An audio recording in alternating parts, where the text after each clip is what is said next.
একজন যোদ্ধা হারতে পারে, কিন্তু একজন বাবা কখনো হারে না।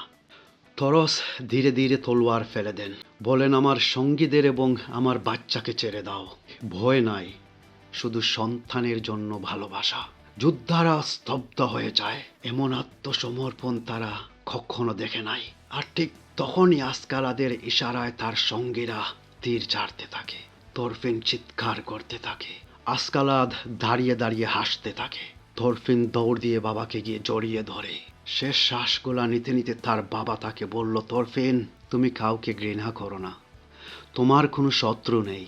কিন্তু ছোট্ট তরফিন শুধু এটাই দেখতেছে, সে তার বাবাকে হারাচ্ছে। কিংবদন্তিরাও কোনো এক সময় হেরে যায়।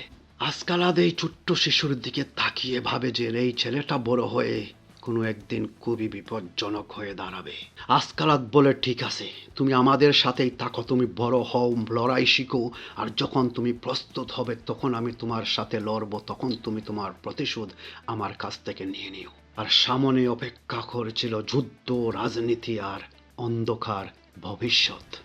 যারা এই তরফিনের গল্প ভালোবাসেন, দেখি যদি যথেষ্ট পরিমাণ কমেন্ট আসে আপনাদের, তাহলে সিজন 2তেই আমরা দেখব ছোট্ট তরফিনের বড় গল্প।